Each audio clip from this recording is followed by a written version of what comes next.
Hello. ഇപ്പോൾ സമയം 2 മണിയാണ്. 2 മണി എന്ന് പറഞ്ഞാൽ 2 AM.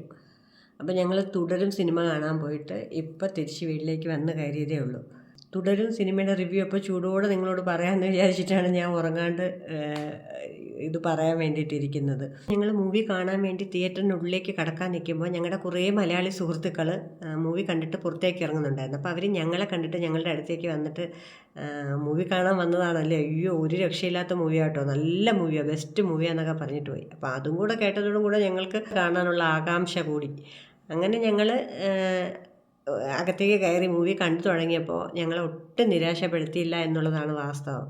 സിനിമയുടെ തുടക്കം തുടങ്ങി ഒരു കാൽ ഭാഗത്തോളം നമുക്ക് പഴയ ലാലേട്ടനെയാണ് കാണാൻ പറ്റിയത്. കുഞ്ഞു കുഞ്ഞു കുസൃതികളൊക്കെ ആയിട്ട് പഴയ ശോഭന ചേച്ചിയുടെ ഒരു ഇത് തോന്നിയില്ല എനിക്ക്. പക്ഷേ ലാലേട്ടൻ, ആ പഴയ ലാലേട്ടൻ്റെ ഒരു നോട്ടി ആയ ഒരു ലാലേട്ടൻ ഉണ്ടല്ലോ, ആ ലാലേട്ടൻ്റെ കുറേ ഭാവങ്ങളാണ് സിനിമയുടെ ആദ്യ കാൽഭാഗം കാണാൻ കഴിഞ്ഞത്. ഞങ്ങൾ നന്നായിട്ട് എൻജോയ് ചെയ്ത് വന്ന സമയത്താണ് കഥയുടെ ഗതിയിൽ ഒരു മാറ്റം വരുന്നത്. പിന്നെ കഥ ഇങ്ങനെ പോവാണ്. ഒരു നെഗറ്റീവും പറയാനില്ലാത്തൊരു സിനിമ. എനിക്കങ്ങനെയാണ് തോന്നിയത്. എനിക്കിതിൽ ഒരു നെഗറ്റീവും കണ്ടുപിടിക്കാൻ പറ്റിയില്ല.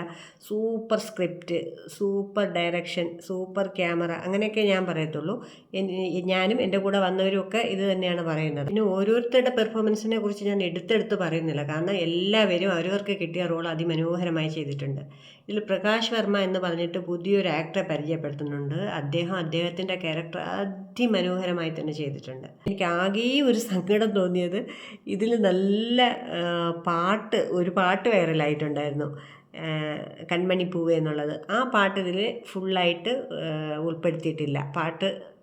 ആ പാട്ടിൻ്റെ ഒരു അഭാവം എനിക്ക് വിഷമം തോന്നി. ആ പാട്ട് വേണമായിരുന്നു എന്നുള്ളൊരു തോന്നലുണ്ടായിരുന്നു.